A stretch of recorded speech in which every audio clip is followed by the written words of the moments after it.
So tonight we're going to explore something that will make you appreciate modern kitchens in a whole new way.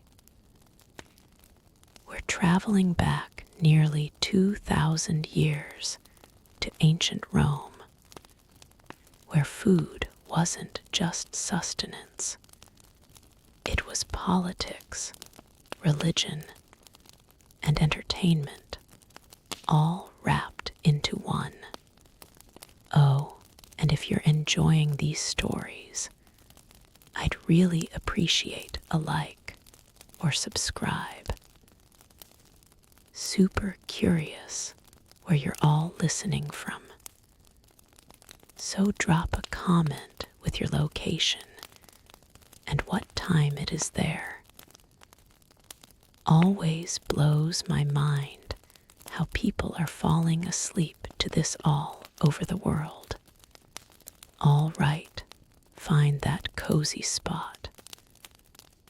Take a nice slow breath and just let your body sink into whatever you're lying on. We're heading back to ancient Rome.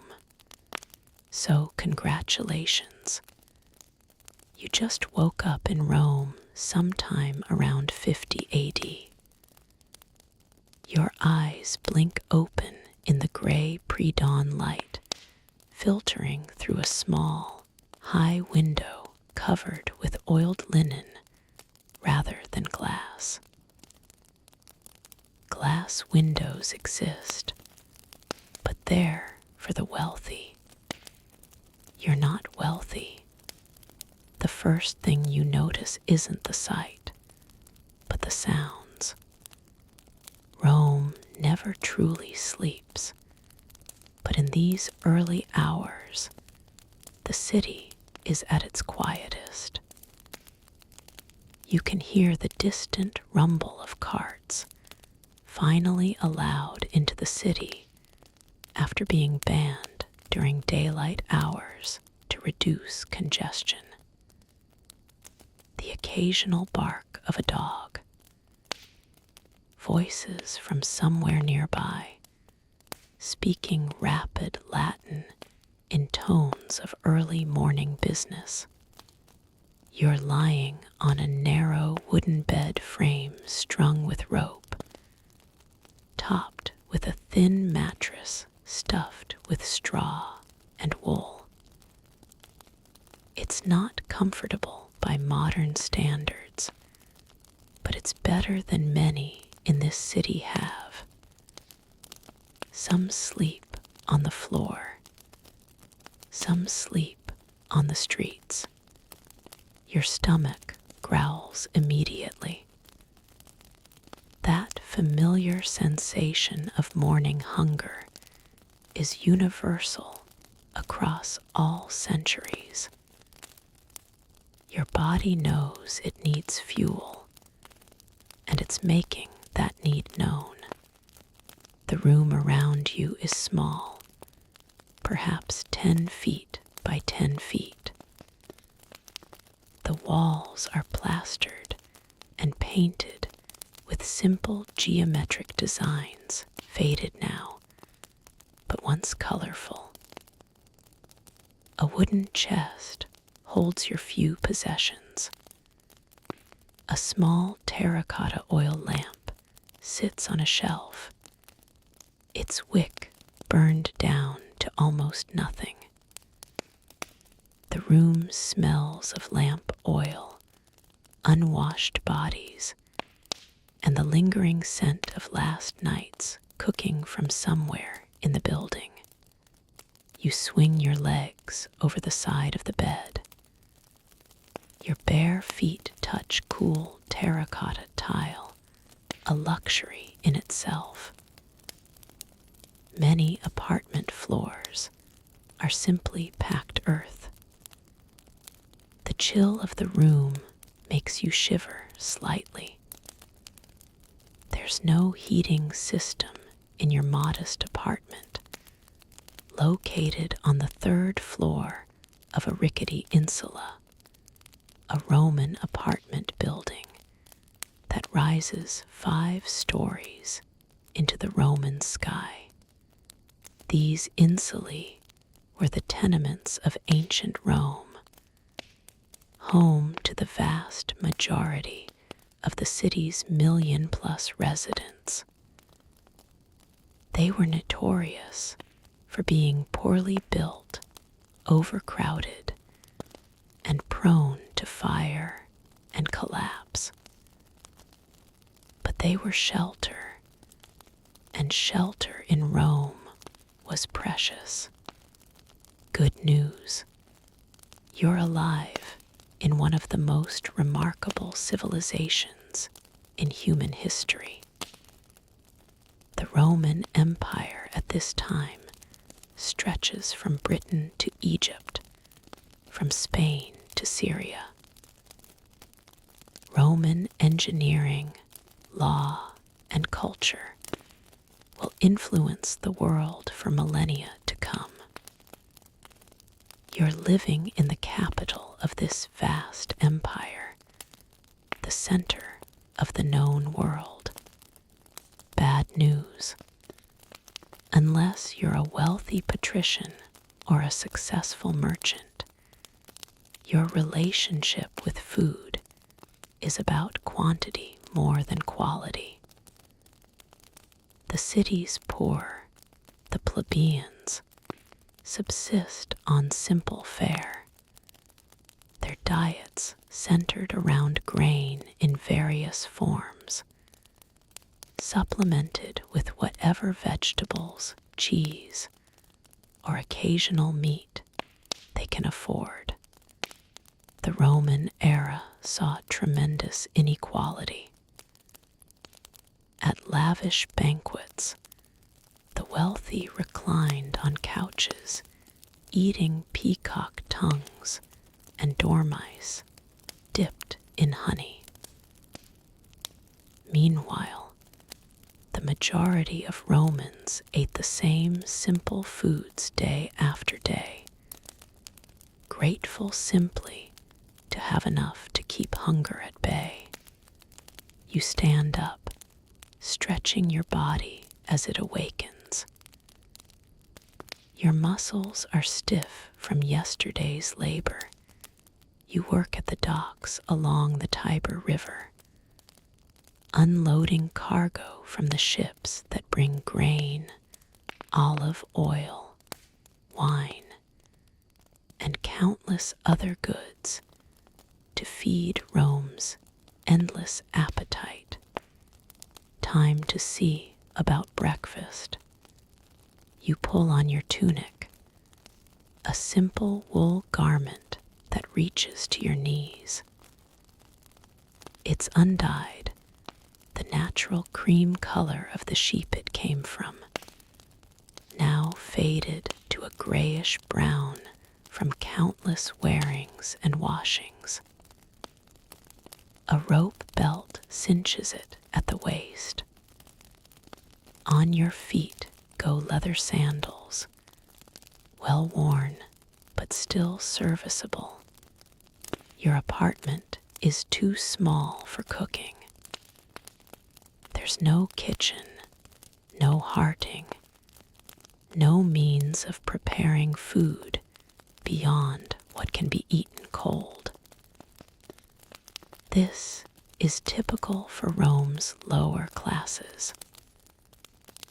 The fire risk in these densely packed wooden and concrete buildings was too great.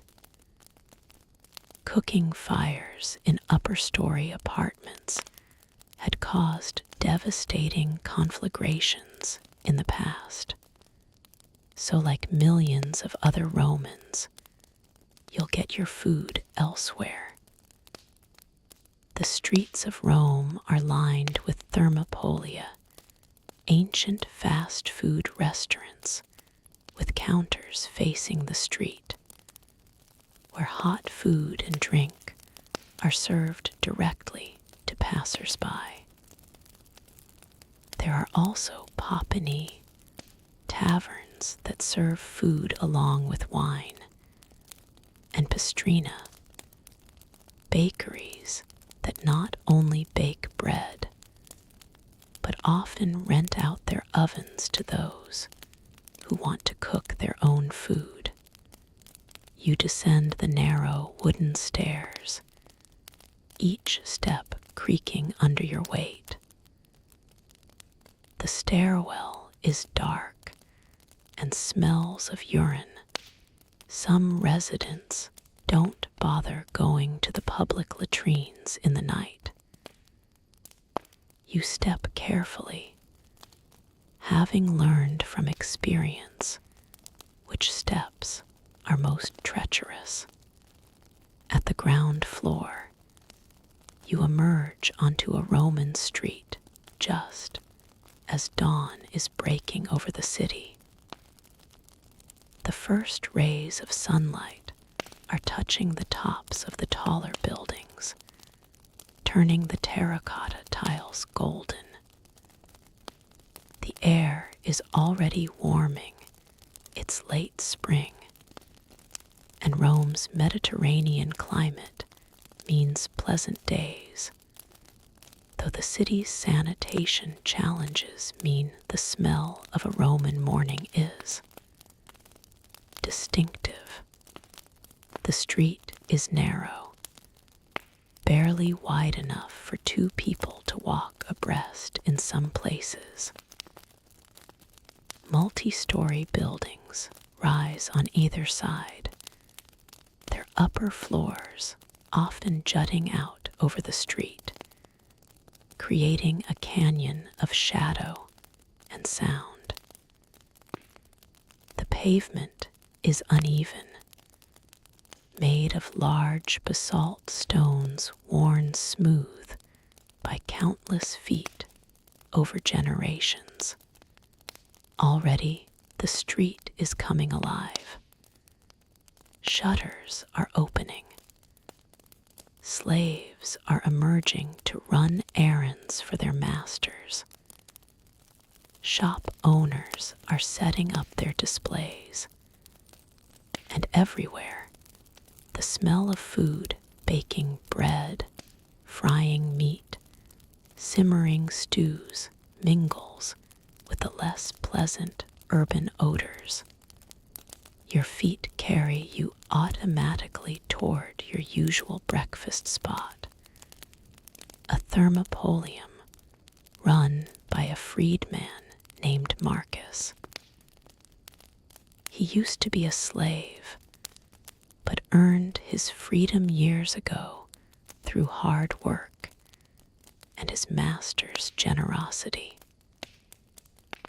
Now, he runs one of the most popular food stalls in this neighborhood.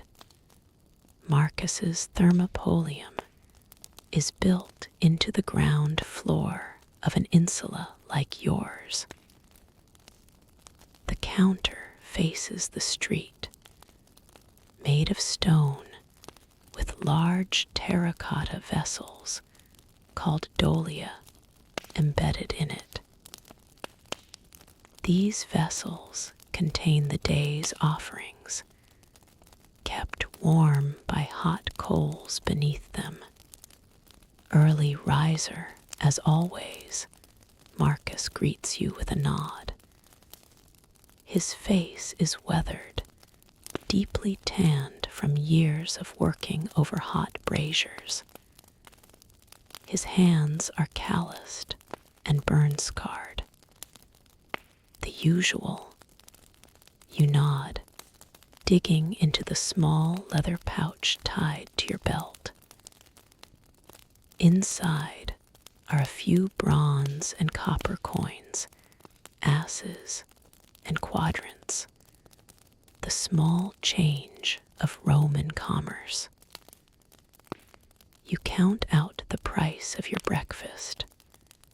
The usual is a bowl of pools, the ancient Roman porridge that was the foundation of the Roman diet for centuries.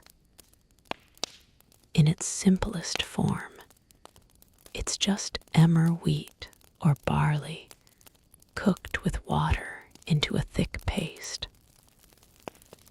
Marcus's version is better than most. He adds a drizzle of olive oil, a pinch of salt, and sometimes a bit of cheese or honey, depending on what's available and what you can afford. Today, the pools is topped with a small spoonful of garum, the fermented fish sauce that Romans put on absolutely everything. To modern sensibilities, garum sounds disgusting. Fish entrails salted and left to ferment in the sun for months. But the resulting liquid was umami-rich, salty, and added depth to even the simplest foods. Think of it as the ancient equivalent of soy sauce or Worcestershire sauce. You take your bowl and step to the side, eating standing up as most customers do. The thermopolium has no seating. That's reserved for the more upscale taberna. Here, you eat quickly and get on with your day. The pools is warm and filling. The texture is thick, almost paste-like, and the flavor is simple but satisfying. The garum adds a savory depth that makes the plain grain feel more substantial. The olive oil provides richness, and the faint hint of cheese from whatever Marcus scraped from the bottom of his container adds another layer. This is Roman fast food at its most basic. Nothing fancy, nothing elaborate, but fuel for a working body. You scrape the bowl clean, not wanting to waste a drop. Bread today, Marcus asks, already holding up a round loaf. You consider your remaining coins. Bread is the other foundation of the Roman diet, so important that the government literally gives it away free to citizens in need through the grain dole. But you make just enough to not qualify for free bread, which means you have to buy it. Roman bread came in many varieties. The wealthy ate white bread made from finely ground wheat flour. The middle classes ate bread made from coarser flour, sometimes mixed with other grains. The poor ate the coarsest bread of all, dark and dense, sometimes containing bran, chaff, or other fillers. Marcus's bread is of medium quality, not the finest, but decent. It's round, with deep scoring on top that divides it into 8 wedge-shaped sections for easy breaking and sharing. The crust is thick and dark, the interior dense but not heavy. You hand over another coin and receive a half loaf, enough for your midday meal. You tuck it into the fold of your tunic, keeping it close. Busy day ahead, Marcus asks, making conversation as he does with all his regulars. Always busy at the docks, you reply. Ship came in yesterday from Alexandria, still unloading today.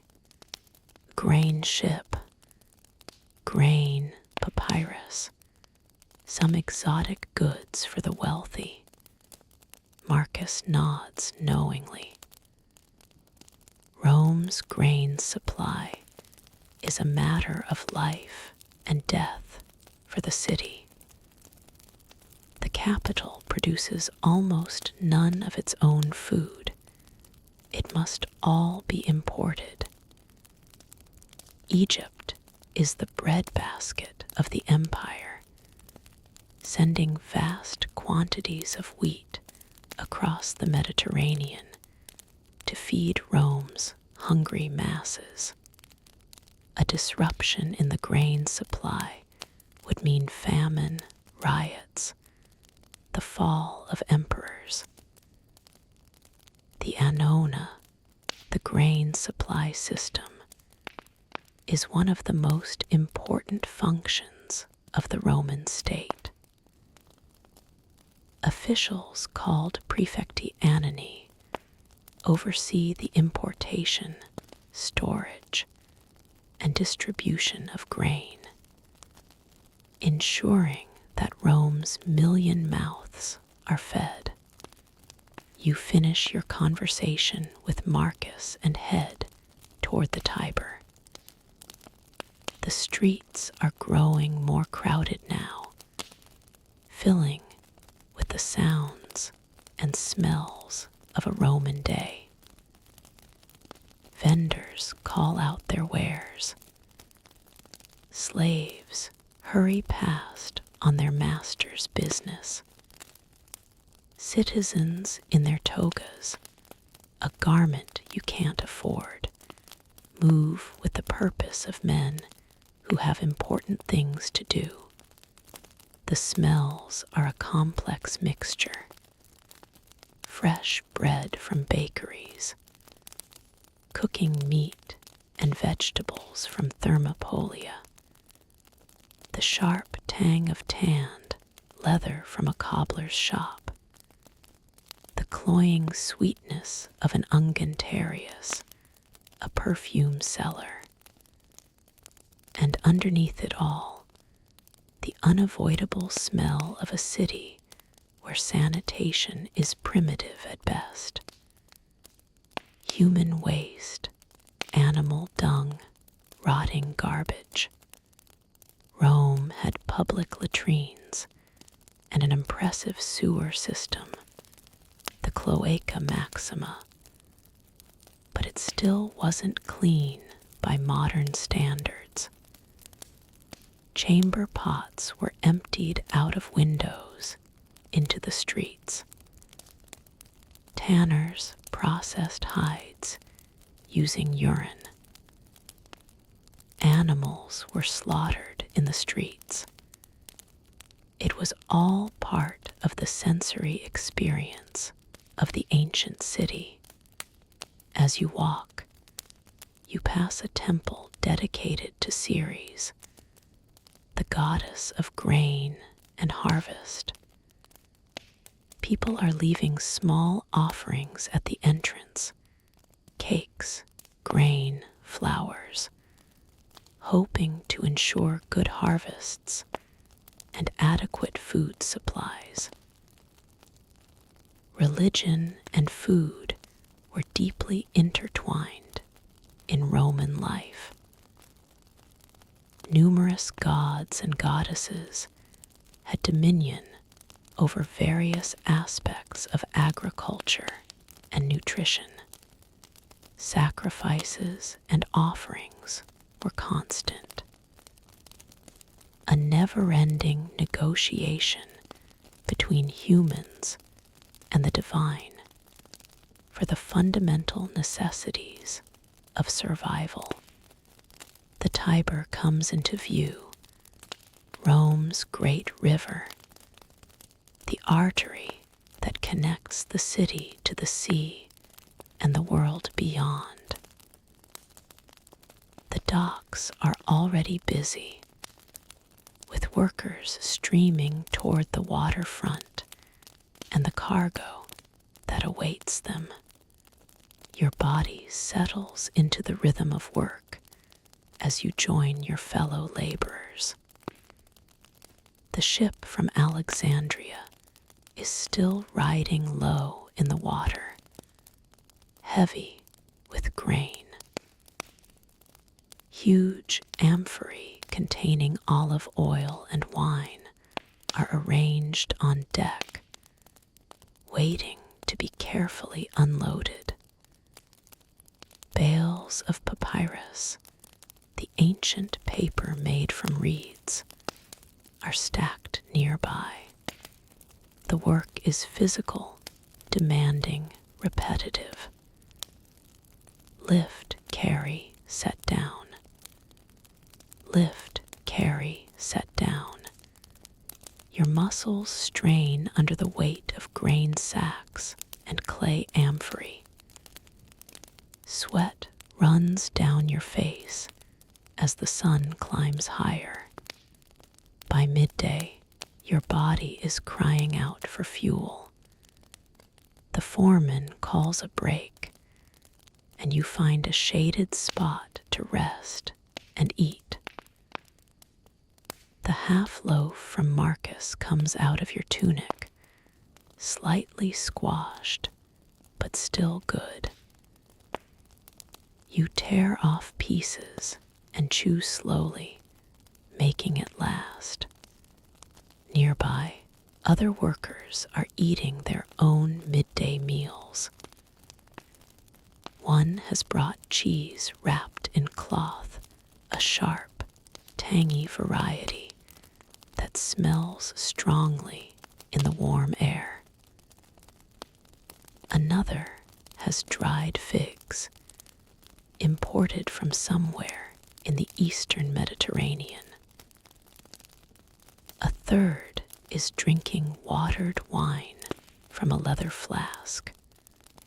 Wine, always diluted with water, was the universal beverage of the Roman world.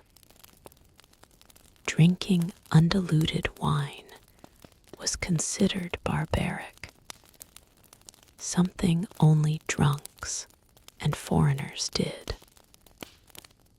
The water stretched the wine further, made it safer to drink than plain water, and provided modest refreshment without leading to intoxication.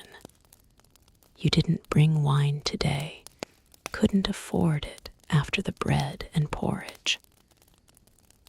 But one of your fellow workers, a man named Quintus, offers his flask.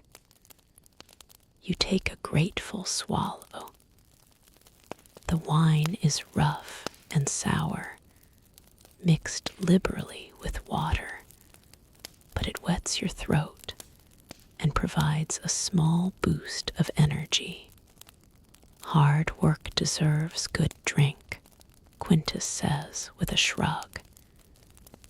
He's older than you, gray in his beard, with the weathered look of someone who's spent decades doing physical labor.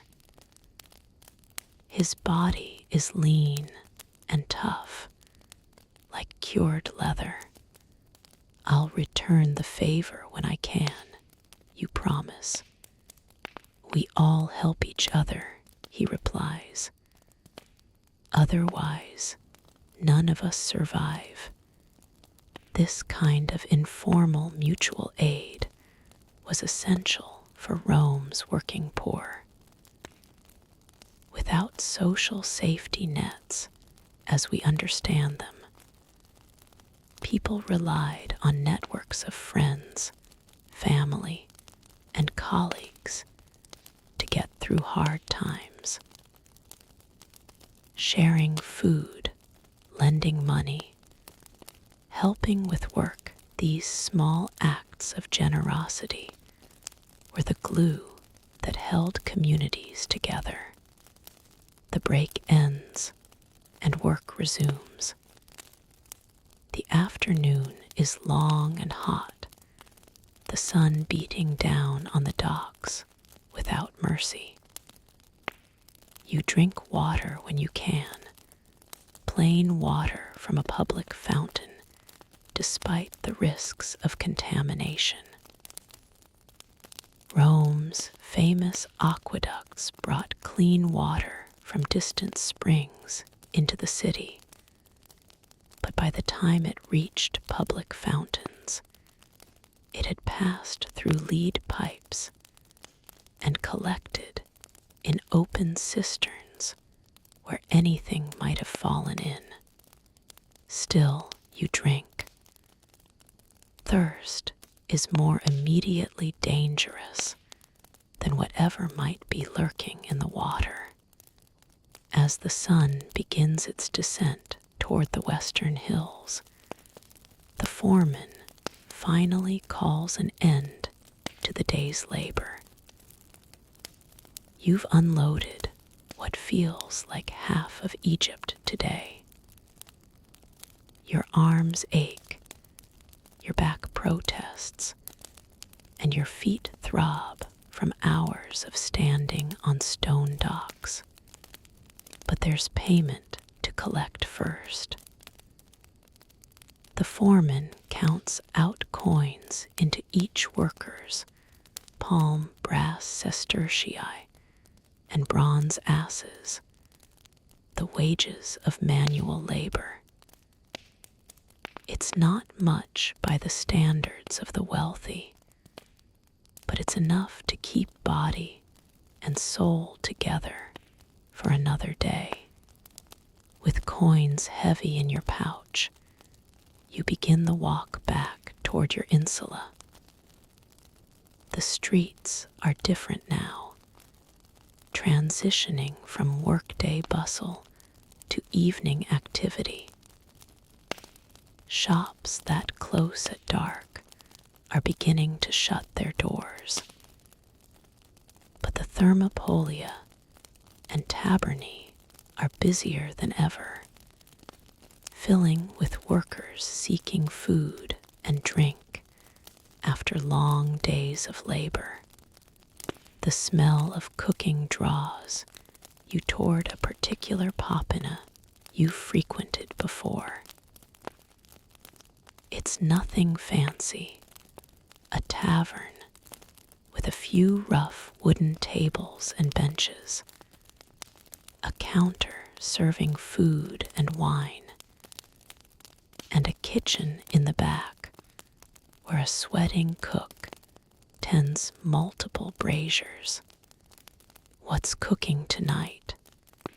You ask the proprietor, a heavy-set woman named Livia, who runs the establishment with an iron hand. Lentil stew with sausage, she replies. Or if you want something simpler, bread and cheese. And wine, of course. You consider your options. The lentil stew is more expensive, but more substantial. After the day's hard work, your body craves real food, something with substance and flavor. The stew, you decide, handing over coins. Livia ladles a generous portion into a clay bowl. Steam rises from it, carrying the aroma of lentils cooked soft, chunks of sausage adding meatiness, vegetables like onions and cabbage stretching the dish further. There's the ubiquitous garum, of course, and herbs, probably oregano and coriander, common seasonings in Roman cooking. You find a spot at a table already occupied by other working men. No one sits alone in a place like this. Space is precious, and conversation is free entertainment. The first spoonful of stew is divine. The lentils are creamy, almost disintegrating on your tongue. The sausage is salty and rich, made from pork mixed with fat and seasonings. The broth is deeply flavored, hours of cooking having extracted every bit of taste from the humble ingredients. Lentils were a staple food for Rome's poor. They were cheap, nutritious, and could be stored dried for long periods without spoiling. Along with beans, peas, and other legumes, they provided protein for those who couldn't afford much meat. A bowl of lentil stew wasn't glamorous, but it was sustaining. As you eat, conversation flows around you. The topics are the eternal concerns of working men: work conditions, wages, the price of food, the corruption of officials, the latest games at the arena. Did you hear? One man says, leaning inconspiratorially. They're going to have a naval battle at the Colosseum next month. They're going to flood the whole thing with water. Impossible, another scoffs. How would they get that much water in there? The aqueducts, fool. Same way they fill the fountains. You listen with half an ear, more focused on your food than on gossip. The spectacles at the Colosseum, gladiatorial combat, wild beast hunts, public executions, were both entertainment and political tool. The emperors used them to keep the masses content. Bread and circuses, the poet Juvenal called it. Give the people food and entertainment, and they won't rebel. The grain dole provided the bread, literally. Qualifying citizens received a monthly allotment of free grain, enough to make bread for themselves and their families. It was one of the world's first social welfare programs, though it served the state's purposes as much as the people's needs. A hungry population was a dangerous population. You scrape the last of the stew from your bowl, mopping up the remaining liquid with a piece of bread that Livia includes with the meal. Your stomach, finally, feels full. The persistent low-level hunger that is your constant companion has been silenced, at least for now. A cup of watered wine accompanies the meal. It's cheap stuff, rough on the palate, but it helps wash down the food and provides a slight warm glow of contentment. You nurse it slowly, not wanting to get drunk, just wanting to relax after the long day. The evening deepens outside. Through the open doorway, you can see the street growing darker, lit only by oil lamps in shop windows and the occasional torch carried by a slave accompanying his master. Rome at night was a dangerous place. Thieves, muggers, and worse lurked in the shadows. Most people stayed indoors after dark if they could help it. But you're safe enough here in Livia's Popina, surrounded by fellow workers, with food in your belly and a roof over your head. The conversation continues, growing louder as more wine is consumed. Someone starts singing a bawdy song, and others join in with varying degrees of musical ability. Eventually, you rise to leave. You've spent enough for one evening, and the climb up to your third-floor room awaits. Livia nods as you go, already calculating tonight's profits in her head. The walk home is brief, but tense. You keep your hand on your money pouch, wary of shadows. But you arrive without incident, climbing the familiar creaking stairs to your small room. Inside, you light your oil lamp with a coal carefully preserved from a neighbor's fire.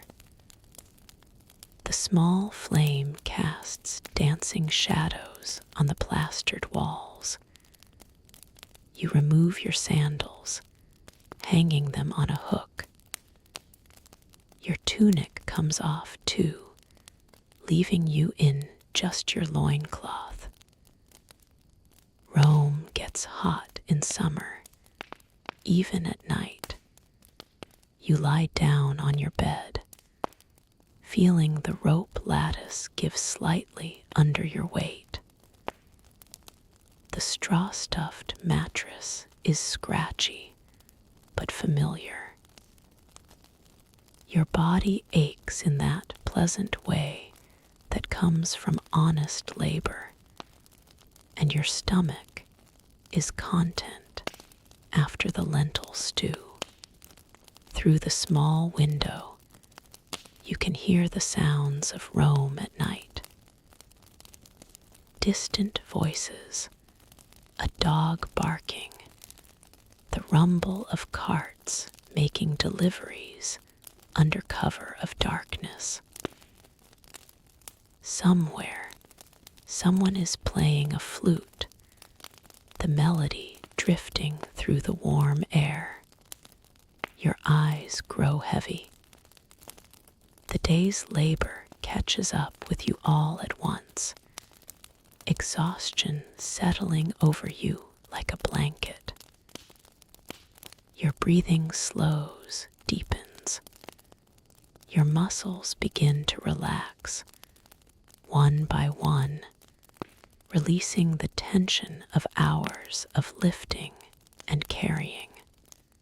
Sleep comes easily tonight, drawn by the combination of physical tiredness and a full belly. Your last conscious thought is of tomorrow's breakfast, another bowl of pools from Marcus, before darkness takes you completely. Morning arrives with the sound of a rooster crowing somewhere nearby. Romans kept chickens for eggs and meat, even in the city. You blink awake, momentarily disoriented, before the familiar surroundings of your room orient you. Another day, another struggle, but also another opportunity. You stretch on your bed, feeling each muscle come alive. There's stiffness from yesterday's labor, but also strength.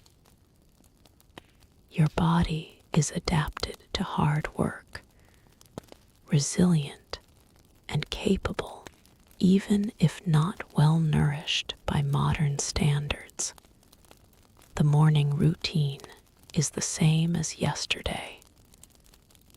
Tunic, sandals, descent through the creaking stairwell, emergence into the Roman dawn.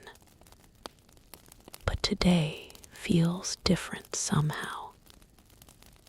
There's an energy in the air, an excitement that wasn't present yesterday. Then you remember, today is a market day. Every 8 days, Rome holds its major market, the Nundini, when farmers from the surrounding countryside bring their products into the city. It's a chance to buy fresher food than usual, to find bargains, to see something beyond the same few streets you walk every day. Your breakfast at Marcus's Thermopolium is the usual pools, but you eat it quickly, eager to get to the market before the best items are gone. Marcus notices your haste. Market day, he says with understanding. Going to try for some fresh vegetables. If the prices are right, you reply. Maybe some fruit, too. My body's been craving something fresh. The Roman diet, especially for the poor, was heavily weighted toward grains, legumes, and preserved foods. Fresh produce was available, but often expensive, especially in the city. Market day was the best chance to get vegetables and fruits at reasonable prices. You head toward the Forum Holitorium, the main vegetable market near the Tiber. The streets are more crowded than usual, with everyone, it seems, having the same idea. Farmers' carts, normally banned during daylight hours, have been given special dispensation to enter the city for the Nundini. The market is a riot of color and activity. Stalls are set up along the porticos, selling everything you can imagine. Vegetables dominate: cabbages, leeks, onions, garlic, lettuce, radishes, turnips, carrots, beets. There are herbs in bunches: oregano, mint, coriander, dill, parsley. Dried legumes fill baskets: lentils, chickpeas, fava beans, various types of peas. Fruit is there too, though less abundant. Apples, pears, figs, grapes, plums, cherries in season. Dried fruits for those who want something that will keep. Dates from Egypt, raisins, dried figs. Nuts as well: walnuts, almonds, hazelnuts. Then there are the other food vendors.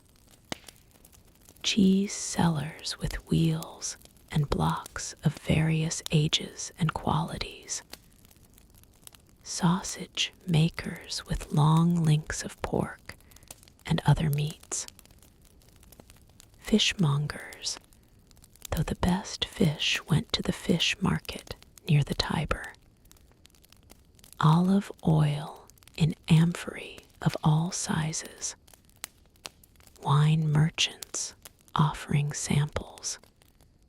And everywhere, the sound of haggling. Romans were enthusiastic negotiators, and no price was truly fixed until both parties agreed. You move through the market with practiced eyes, assessing quality and value. Your budget is limited, a few coins saved from yesterday's wages, so every purchase must be strategic. What will provide the most nutrition for the least cost? What will keep until you can eat it? What will satisfy the cravings your body has been expressing? First, vegetables. You examine the cabbages, selecting one that's slightly wilted but still good. The vendor gives you a discount for taking it off his hands before it spoils further.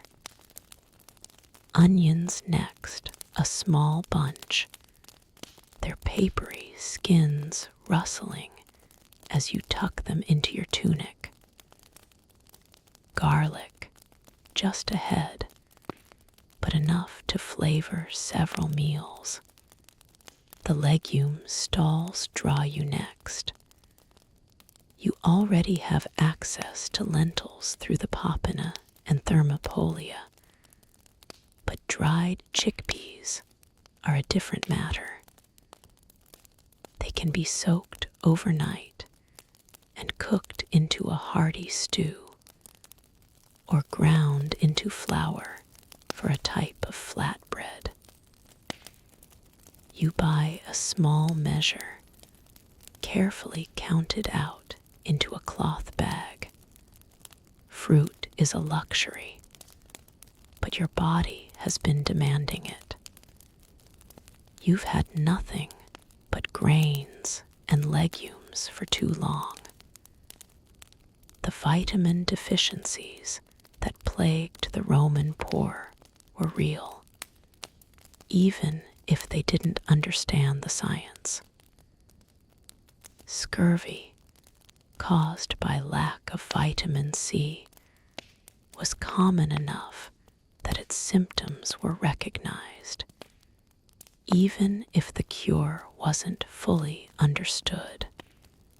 You find a farmer selling apples that are slightly bruised but perfectly edible.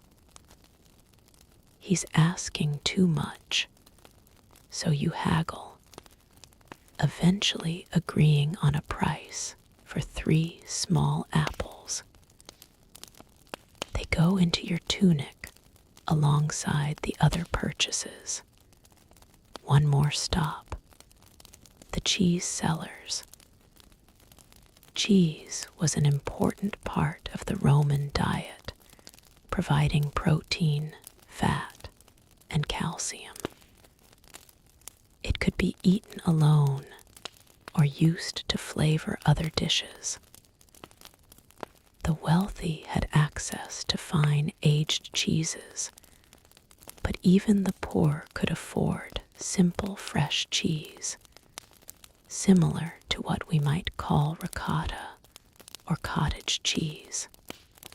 You buy a small portion, wrapped in leaves to keep it fresh. It won't last long in the heat, so you'll need to eat it today or tomorrow. Your budget exhausted, you head back toward your insula with your purchases. The walk is satisfying, knowing that you've secured food for the next several days. Tonight, you'll have fresh vegetables to go with your usual fare. Tomorrow, the chickpeas will be soaked and ready to cook at a communal oven or perhaps a friendly thermopolium that rents out cooking space. But first, there's work to do. The ship from Alexandria is still not fully fully unloaded, and your muscles are expected at the docks. The day's labor passes in a blur of effort and sweat. Your body moves almost automatically, trained by months of similar work. Lift, carry, set down. Lift, carry, set down. The sun traces its arc across the sky, marking the passage of hours. At midday, you eat one of the apples. The sweetness explodes in your mouth, juice running down your chin. It's been weeks since you had fresh fruit, and your body responds with almost embarrassing enthusiasm. The vitamins, the natural sugars, the simple pleasure of eating something raw and unprocessed, it all feels like a gift. Your fellow workers notice. "Where'd you get that?" Quintus asks, eyeing the apple with unconcealed desire. "Market day. Got 3 for almost nothing. They were a little bruised. Smart man. Wish I'd thought of it."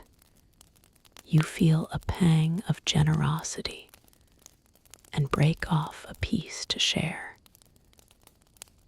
The expression of genuine gratitude on Quintus's weathered face is worth more than the small sacrifice. The afternoon continues. More grain sacks, more amphory, more bales of papyrus. By the time the foreman calls an end, your body is thoroughly depleted, but somehow also satisfied. There's a primal pleasure in physical labor, in knowing that your muscles have earned their rest. Today's wages join yesterday's in your money pouch. The weight is reassuring, enough for several more days of food, with a little left over for emergencies. It's not wealth, not security in any real sense, but it's enough for now. The evening meal tonight will be something special. With your market purchases, you can create a meal that goes beyond basic subsistence.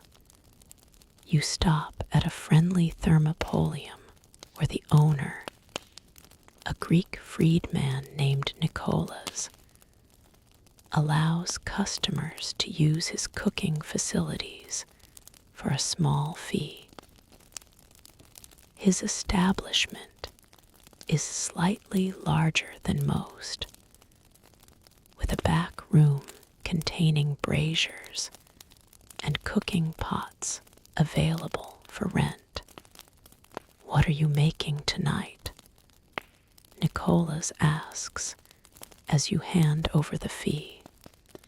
"Cabbage with onions and garlic," you reply, showing him your purchases. "Maybe some cheese melted into it at the end. Add some cumin if you have it," he suggests. "I have some I can sell you cheap." Cumin was one of the most popular spices in Roman cooking, along with coriander, pepper, and the ever-present garum. You hesitate, spices are expensive, but decide to treat yourself. It's market day, after all, and your body deserves something flavorful after days of plain fare. The cooking process is simple but satisfying. You chop the cabbage and onions, mince the garlic, and set them to cook slowly in olive oil that Nicola's provides as part of the cooking fee. The cumin goes in, releasing its earthy aroma. The room fills with the smell of something good, something homemade. Other customers are cooking their own meals, too. A woman is making a lentil soup for her family. A man is frying sausages he brought from the market. A young couple is preparing something that smells of fish and herbs. It's communal cooking, a shared space where the less fortunate can still create meals with care and intention. When the cabbage is soft and fragrant, you crumble in the fresh cheese, stirring until it melts and coats the vegetables. The result is humble but delicious, a dish with layers of flavor that go far beyond your usual fare. You eat it there in Nicholas's back room, savoring every bite. The cabbage is sweet from the slow cooking. The onions are soft and caramelized. The garlic adds pungency, and the cheese provides richness. The cumin ties it all together, adding warmth and complexity. This is cooking as it has been practiced for thousands of years. Simple ingredients transformed by heat and care into something nourishing and satisfying. No need for elaborate recipes or expensive components, just skill, patience, and the basic building blocks of food. After eating, you thank Nicola's and head home. The evening is warm, the air soft with the approach of true summer. Rome's streets are quieter now, the day's commerce winding down. Shops are closing, their goods brought inside for the night. The Popany and Taberny are filling with evening customers, but you've already eaten your fill.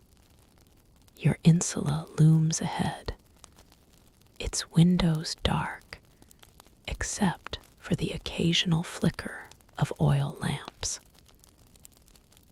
5 stories of densely packed humanity, each family or individual carving out their small space in the vast city.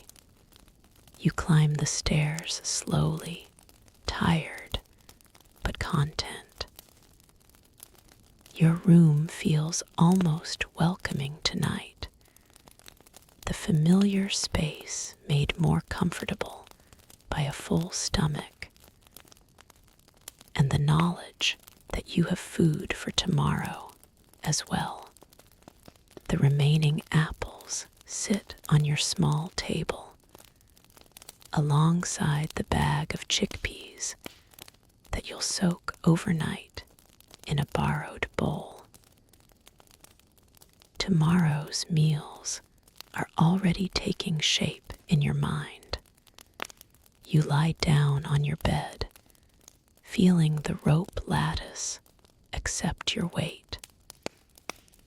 The sounds of the building surround you, neighbors talking, a baby crying, someone moving furniture on the floor above. It's the symphony of Roman apartment life, chaotic but somehow comforting. Your eyes grow heavy. The day's labor, the market expedition, the satisfying meal, it all combines to pull you toward sleep. Your breathing deepens. Your muscles relax into the lumpy mattress. Tomorrow will bring more work, more challenges, more negotiations with hunger. But tonight, you're at peace, fed, sheltered, and surrounded by the hum of a city that has endured for centuries and will endure for centuries more.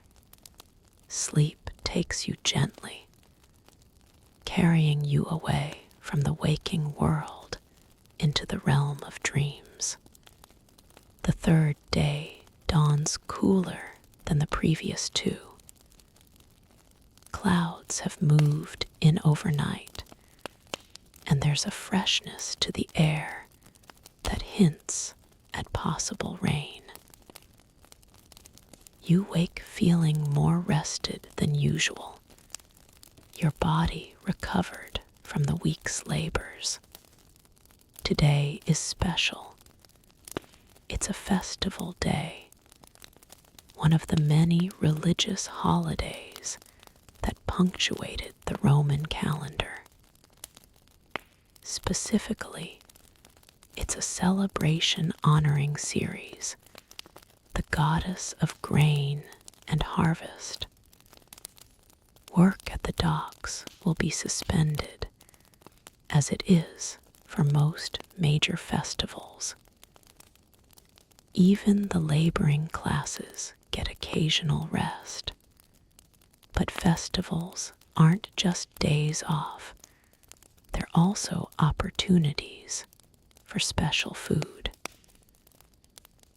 The state often provides distributions on major holidays, and religious sacrifices mean meat will be available for those who might otherwise never taste it.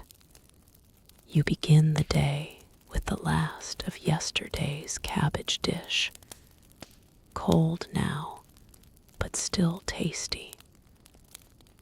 The cheese has firmed up overnight, giving the dish a different texture.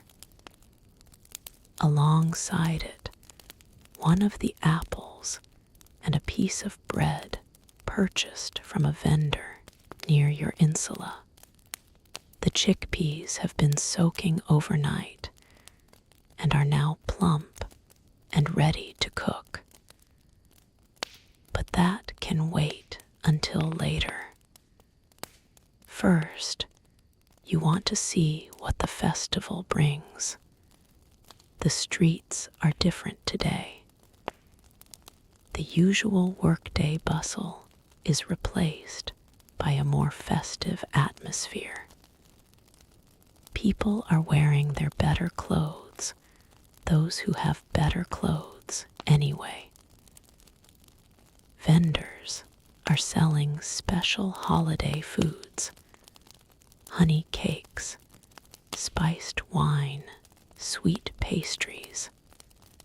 Near the temple of Ceres, a crowd is gathering. Priests in white robes are preparing for a sacrifice. A pig will be offered to the goddess, its blood shed to ensure good harvests and adequate food supplies. After the divine portion is burned on the altar, the meat will be distributed to the gathered citizens. This was one of the ways that even the poorest Romans occasionally ate meat. Sacrificial animals were too valuable to waste entirely. The gods received the symbolic portions. The priests received their share, and the rest went to the people.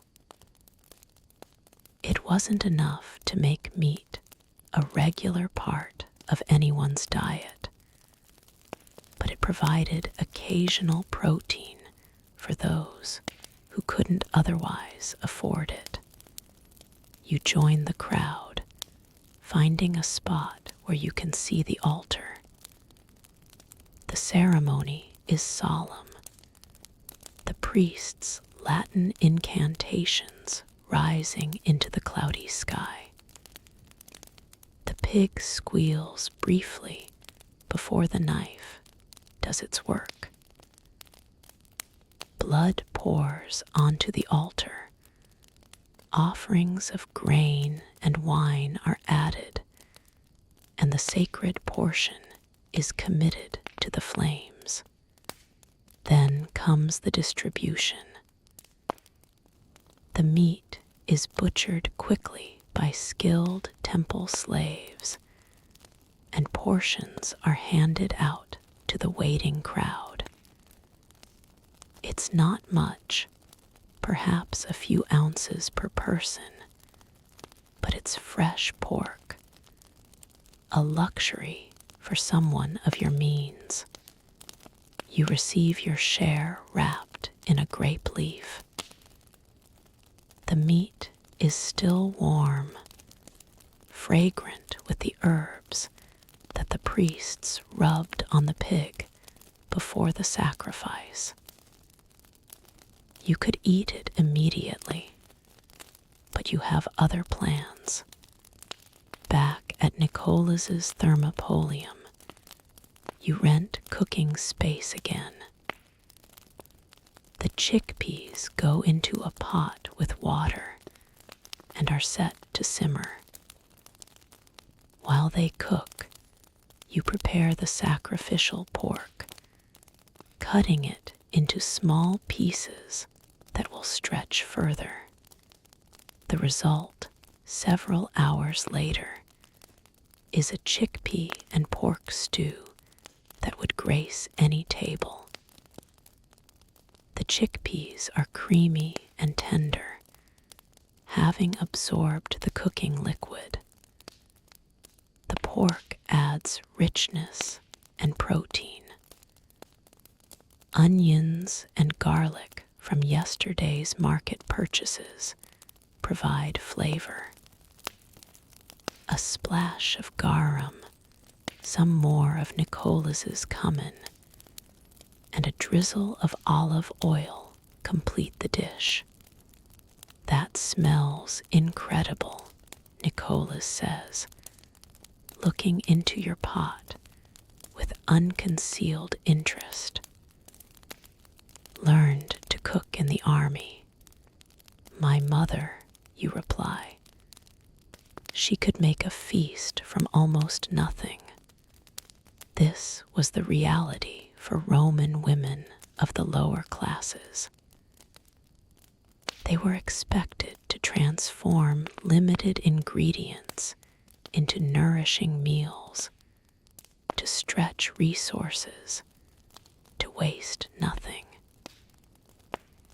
Cooking skills were passed from mother to daughter, from master cook to apprentice. An unwritten library of knowledge about how to feed people cheaply and well. You eat a portion of the stew at Nicholas's, then carefully pack the rest in a borrowed clay pot. It will provide meals for the next day or two, saving money and ensuring nutrition even when work isn't available. The festival continues outside.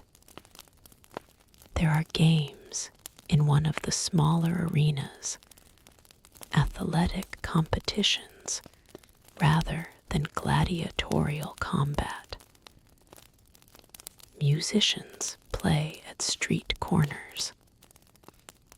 Wine flows more freely than usual, with some vendors offering samples to celebrate the goddess's day. You treat yourself to a cup of spiced wine from a vendor near the temple. It's sweetened with honey and flavored with cinnamon and cloves, a far cry from the rough vinegar wine you usually drink. The warmth spreads through your body, the exotic spices dancing on your tongue. This is the Rome of popular imagination, festive, abundant, celebratory. But you know it's not the whole picture. Tomorrow, the ordinary struggles will resume. The docks will reopen. The grain ships will need unloading. And the constant negotiation with hunger will continue. But for today, there's celebration. There's good food, decent wine, and the rare luxury of time to simply exist without working.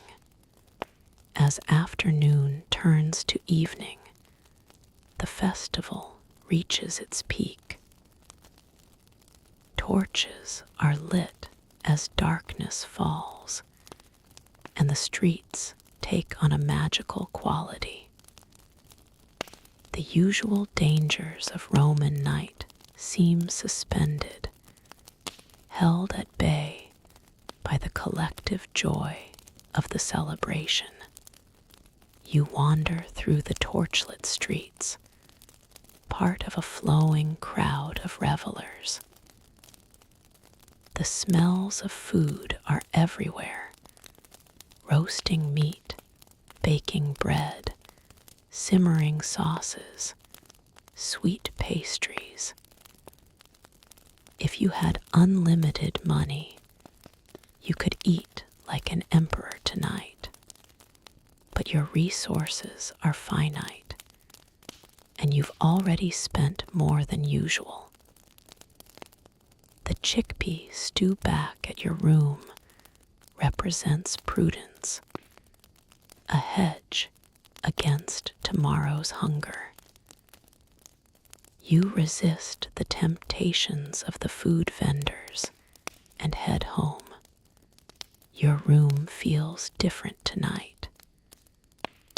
Maybe it's the festival atmosphere, or the good food, or the spiced wine still warming your belly. The small space seems almost cozy rather than cramped. The sounds of celebration from the streets below are cheerful rather than chaotic. You eat a second portion of the chickpea stew, cold now, but still delicious. The flavors have melded together during the day, creating something even better than when it was freshly made. The pork is tender, the chickpeas creamy, the overall effect deeply satisfying. With food in your stomach and peace in your heart, you prepare for sleep. Tomorrow will bring new challenges, but you've navigated this week well. You've eaten better than many, worked hard, saved a little money. In the precarious existence of Rome's working poor, this counts as success. Your bed receives you like an old friend. The straw mattress cradles your tired body. The sounds of the festival fade as exhaustion takes hold. Your breathing slows, deepens. Your muscles release their tension one by one. The world beyond your small room grows distant, unimportant. All that matters is this moment, fed, rested, at peace. Sleep comes gently, wrapping around you like a warm blanket. You drift away from conscious thought, entering the realm of dreams where grain ships sail on seas of pools, and the goddess Ceres smiles upon all who labor for their daily bread. The days continue to pass, each one bringing its own challenges and small victories. You fall into the rhythm of Roman working life. Rise before dawn, breakfast at Marcus's Thermopolium, labor at the docks, or wherever work can be found, evening meals at various Popani and Taberni. Sleep in your small room above the creaking stairs. But this rhythm, while hard, is not without its pleasures. The camaraderie of fellow workers, the satisfaction of a job completed, the simple joy of food after hunger, the security of coins in your pouch, however few, the knowledge that you're surviving, even thriving in your modest way, in one of the greatest cities the world has ever known. One evening, after a particularly good day of work, you decide to treat yourself to something special. Not the usual lentil stew or cabbage dish, but something closer to what the wealthy eat. You've heard about a taberna that serves roasted chicken on special occasions, and tonight seems like that occasion. The taberna is more upscale than your usual haunts. There are actual tables and benches instead of standing counters. The customers are better dressed, tradesmen, merchants, even a few minor officials in their togas. But no one seems to object to your presence as long as you can pay. And you can pay, tonight at least. Roasted chicken, you tell the server, a young slave boy who moves with practiced efficiency. And wine, the good kind. He raises an eyebrow slightly. You don't look like someone who orders the good wine, but nods and disappears into the kitchen. The chicken arrives on a clay plate, golden brown and glistening with oil. It's been rubbed with herbs and roasted over a slow fire until the skin is crispy and the meat falls from the bone. Alongside it are roasted vegetables, carrots, and turnips, and a small bowl of garum-based sauce for dipping. The wine is notably better than what you usually drink. It's still watered, as all Roman wine should be, but the base is finer, less harsh. There are hints of fruit and honey, a smoothness that speaks of care in the making. You eat slowly, savoring every bite. The chicken's skin crackles between your teeth. The meat is juicy and flavorful. The vegetables are sweet from the roasting, their edges caramelized. The sauce adds a salty, umami depth that enhances everything it touches. This is what the wealthy eat every day, you think.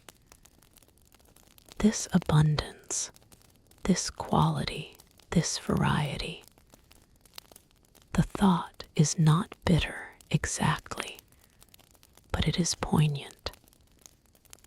The difference between your usual fare and this meal is the difference between survival and pleasure, between necessity and luxury. But you're not envious. Not really. You've learned to find satisfaction in what you have, to appreciate the small good things that come your way. Tonight's chicken is a treasure because it's rare, not despite that rarity. If you ate this well every day, it would become ordinary. The pleasure would fade. After the meal, you sit for a while with your wine, watching the other customers come and go. The taberna is busy tonight, filled with conversation and laughter. Someone in the corner is playing a lyre, accompanying a singer who performs love songs and body ballads in equal measure. This, too, is Rome. Not just the labor and the struggle, but the joy and the community. The connections between people, the shared experiences, the collective life of a great city. Food is at the center of it all, bringing people together, marking occasions, providing comfort. When you finally leave, the night is cool and clear. The festival atmosphere has faded, replaced by the ordinary darkness of a Roman night. But you carry the warmth of the chicken and wine inside you, a glow that has nothing to do with alcohol. The walk home is peaceful. Your steps are steady, your mind calm. The insula rises before you, its windows mostly dark now as residents prepare for sleep. You climb the familiar stairs, enter your familiar room, and prepare for bed with the contentment of someone who has experienced something special. As you lie down, your body feels different than usual.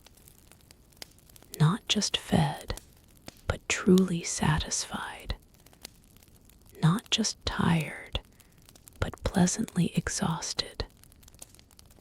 The straw mattress is no less scratchy, the room no less small, but they feel adequate.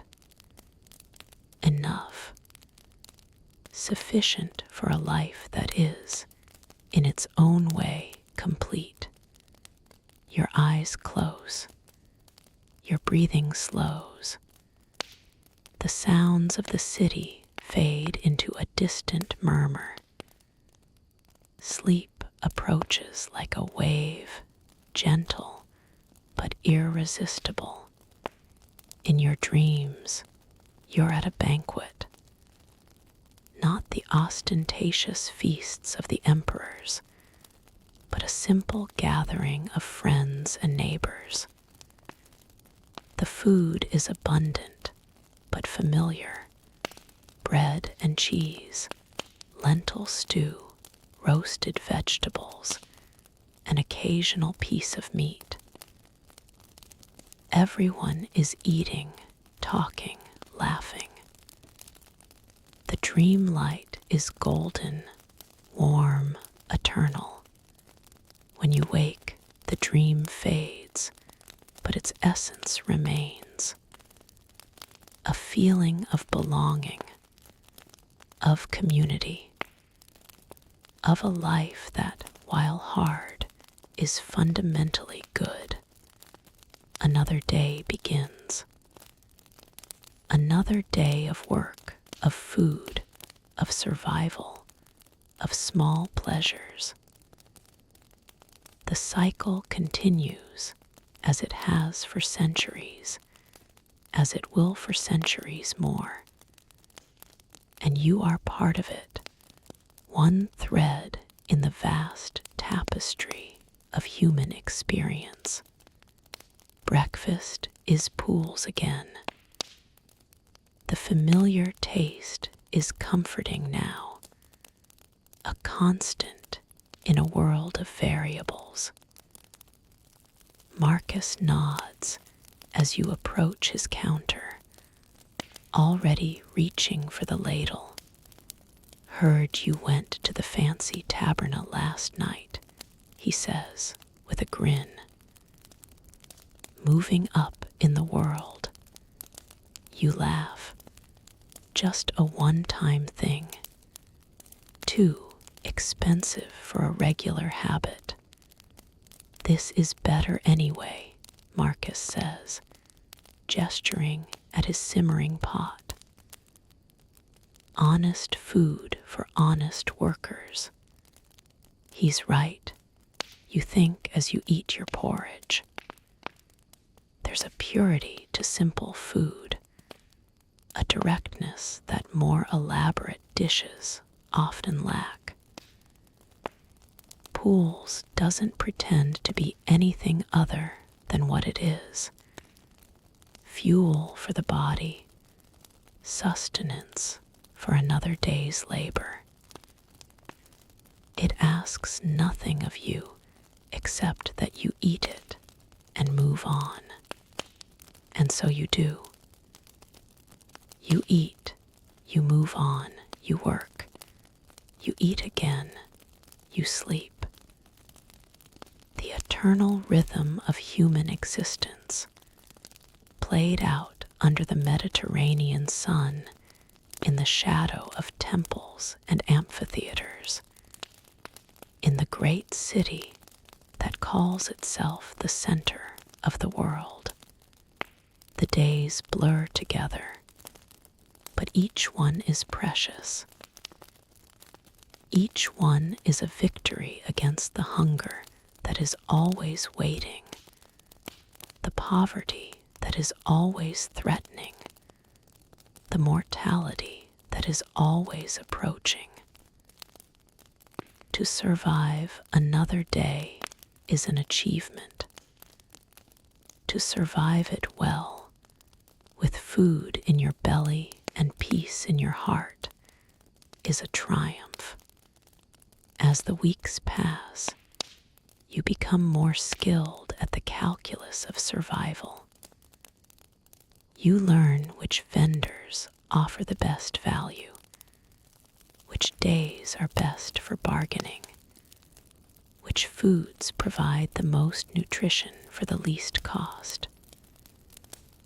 You develop relationships with Marcus, Nicolas, Livia, and others who play roles in your food life. You become, in your small way, a master of Roman lower-class cuisine. One evening, as you're eating your usual lentil stew at Livia's Papina, she makes you an offer. I need help in the kitchen sometimes, she says. My regular cook is getting old, and I need someone who can take over when he's not feeling well. You seem to know your way around food. Interested. You consider it. Kitchen work is less physically demanding than dock labor, and it comes with the perk of regular meals. But it also pays less in direct wages, and you'd be giving up the flexibility of casual labor. What would the arrangement be, you ask? Livia outlines it. You'd work 3 days a week in her kitchen, learning from her cook, and eventually taking on more responsibility. You'd be paid partly in coins, partly in food. On the other days, you'd be free to seek work elsewhere. It's not a bad deal. The hybrid arrangement addresses some of your concerns while offering new opportunities. And there's something appealing about the idea of cooking for others, of transforming ingredients into meals, of feeding people instead of just feeding yourself. I'll try it, you decide. Let's see how it goes. And so your life in Rome takes a new turn. You become, part-time at least, a cook. Your days split between the physical labor of the docks and the more skilled work of the kitchen. Your knowledge of food deepens, moving from mere consumption to actual creation. The first time you make lentil stew for Livia's customers, you're nervous. Will it be good enough? Will they complain? But the bowl comes back empty, and the customer calls for seconds. A small victory, but a real one. Not bad for a beginner, the old cook admits grudgingly. His name is Gaius, and he's been cooking at this popina for 40 years. His hands are gnarled and scarred from decades of working over hot braziers, but they move with practiced efficiency when preparing food. Learn everything you can from him, Livia advises you. He won't be here forever, and someone needs to carry on. And so you learn. Gaius teaches you the secrets of good Roman cooking, how to season with a light hand, how to judge when meat is done, how to coax flavor from humble ingredients. He shares recipes passed down through generations, dishes that have fed Roman workers for centuries. The simple lentil stew you've been eating all along, it turns out, is just the beginning. There's a proper way to make it, a balance of cooking times and seasonings that elevates it from mere sustenance to something approaching art. Gaius shows you patiently, repeatedly, until you can do it with your eyes closed. Food is love, he says one evening, watching you stir a pot of stew. Remember that. Everyone who eats what you make, you're giving them a piece of yourself. It's surprisingly philosophical for a Roman cook, but you understand what he means. Cooking is an act of care, of service, of connection. When you feed someone, you're doing more than just filling their stomach. You're nourishing their spirit, too. The weeks turn into months. Summer fades into autumn, then winter. The grain ships keep coming. The markets keep operating. The Popany and Thermopolia keep serving their endless customers. And you keep working, keep eating, keep surviving. Your cooking skills improve steadily.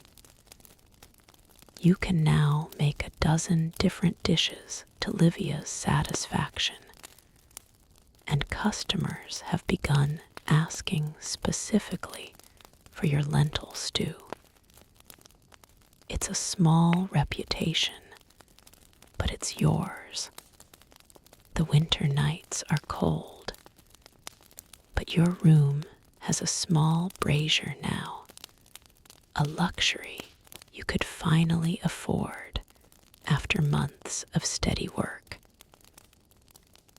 You can cook simple things for yourself, warm the space, and avoid some of the worst chill that makes Rome's poor miserable in the dark months. Your diet has improved, too. Working in a kitchen means access to food that would otherwise be beyond your means. You eat better than you ever have, and your body shows it. You're stronger, healthier, more resilient against the diseases that sweep through Rome's crowded neighborhoods. One evening, as winter rain drums on the roof of Livia's Popina, you sit by the kitchen fire with Gaius and share a meal.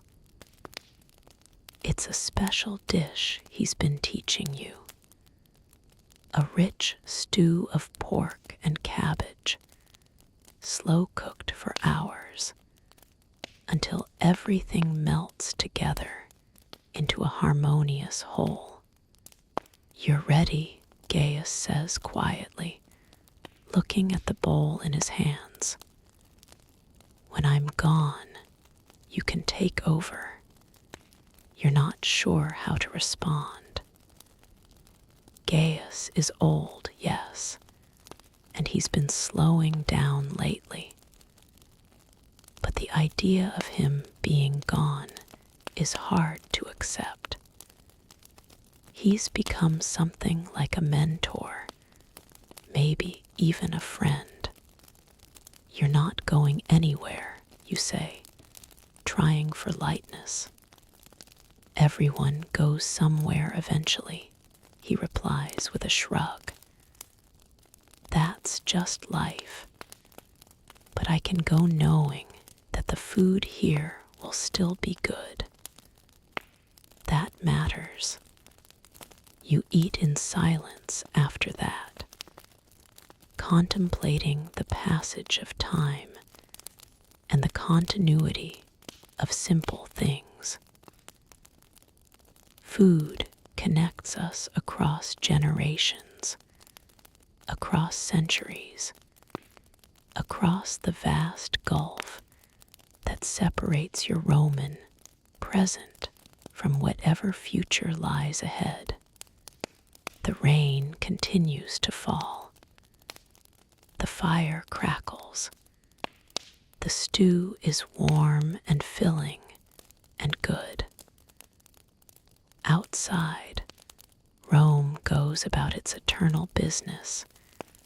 Millions of people eating and working and sleeping and dreaming.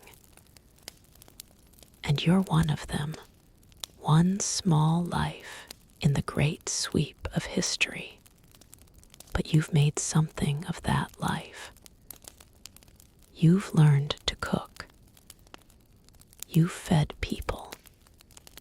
You've added your small thread to the tapestry of human experience that stretches back to the first meal ever shared and forward to meals not yet imagined.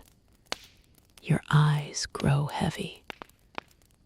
The warmth of the fire, the fullness of your stomach, the lateness of the hour, it all combines to pull you toward sleep. Even here, in the kitchen of a humble popina, the ancient rhythm of life asserts itself. Gaius notices and smiles. Go home, he says. Get some rest. Tomorrow is another day. Tomorrow is another day.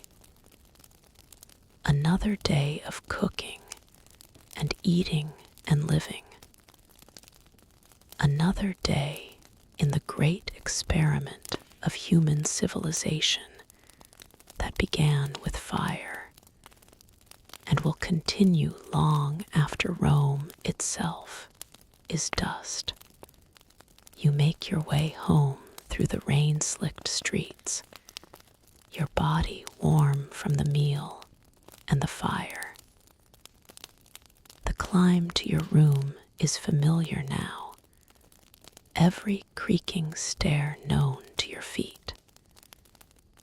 You enter your small space, light your brazier against the chill, and prepare for bed. As you lie down, you think about all the meals you've eaten since arriving in this strange, ancient world. The countless bowls of pools, the lentil stews and cabbage dishes, the rare treats like the roasted chicken, the festival sacrifices, the market bargains, the kitchen experiments. Each meal was a small victory, a daily triumph against the hunger that is always waiting. And now you've become someone who creates those victories for others. Someone who transforms ingredients into nourishment, labor into sustenance, care into food. It's not a grand achievement. You're not an emperor or a general, a philosopher or an artist. But it's real. It matters. Your breathing slows. Your muscles relax. The sounds of the rainy night fade into a gentle murmur. Sleep approaches, patient and inevitable. In your dreams, you're in the kitchen again. But it's a bigger kitchen, a grander one. You're cooking for a feast, transforming humble ingredients into something magnificent. The guests are faceless, but grateful. The food is simple, but perfect. The dream light is warm, golden, eternal.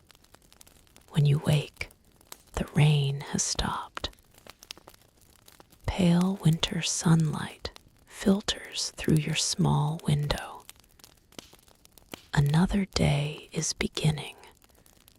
Another opportunity to eat and work and live. And somewhere in the city, in a kitchen not far away, a pot of lentil stew is waiting to be made. The rhythm of life continues. Winter gives way to spring, then summer. The The cycle of seasons turns, as it always has, as it always will. Rome endures, feeding its millions, struggling and celebrating, laboring and resting. And you endure with it, cooking, eating, surviving, finding moments of joy in simple things. A perfectly seasoned stew, a ripe fig at the market, the satisfaction of a customer calling for seconds, the slow improvement of your skills, the gradual building of a modest reputation. Gaius passes away in his sleep one spring night, peacefully, without suffering.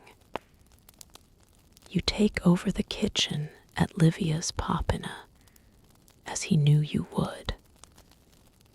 The responsibility weighs on you, but so does the honor. You're carrying on a tradition now, one that stretches back centuries. The lentil stew you make is Gaius's recipe, but it's yours too. You've added your own touches over time, a bit more cumin, a splash of wine in the cooking liquid, a handful of fresh herbs at the end. The customers seem to approve. Some even say it's the best in the neighborhood. Food is love, you remember Gaius saying. Everyone who eats what you make, you're giving them a piece of yourself. It's true. Every bowl of stew, every chunk of bread, every cup of wine you pour, it's all a gift, freely given, gratefully received. This is what food means, beyond mere nutrition. It's connection. It's community. It's the thread that binds us all together. As you prepare for another night's sleep, another night in the endless sequence of nights that make up a life, you feel something like gratitude for the food that sustains you, for the work that gives you purpose, for the small room that shelters you, for the great city that contains you. Rome is not an easy place to live. It never was, and it never will be. But it's alive, vibrant, endlessly fascinating. And you're part of it, one small life in the great stream of history. Your eyes close. Your breathing deepens. The sounds of the city fade. Sleep comes, gentle and warm, carrying you away into dreams of bread and wine, and the endless cycle of human hunger and satisfaction. Rest now. Dream of ancient streets and simple meals, of pools and lentils, of cabbage and cheese, of the goddess Ceres and her bountiful gifts, of the countless generations who have eaten and slept and dreamed before you, and the countless generations who will come after. Your body sinks deeper into the mattress. Your muscles release their final tensions. Your mind drifts free, untethered from the waking world. Sleep well. The The morning will bring new hungers, new meals, new opportunities. But for now, there is only rest, only peace, only the deep, healing sleep that your body craves and deserves. The ancient world fades around you, dissolving into the comfortable darkness of true sleep. Rome and its million souls grow distant, dreamlike, unreal. What remains is just this: the rhythm of your breath, the beat of your heart, the slow slide into unconsciousness. Dream of food and love and the endless cycle of life. Dream of simple meals shared with simple people. Dream of fire and cooking pots and the transformation of raw ingredients into something nourishing and good. And rest, truly rest, in the knowledge that you've briefly walked in ancient shoes, tasted ancient bread, drunk ancient wine, that you've experienced, even in imagination, the daily reality of millions who came before you. Sleep now, completely, peacefully, deeply. Let the ancient world go, and with it, all your waking concerns. There is only rest, only peace, only the gentle embrace of sleep. Your journey through Roman food culture is complete. The thermopolia and popany fade from memory. The taste of pools and garum dissolve. What remains is rest, pure and simple. Sleep, sleep, sleep.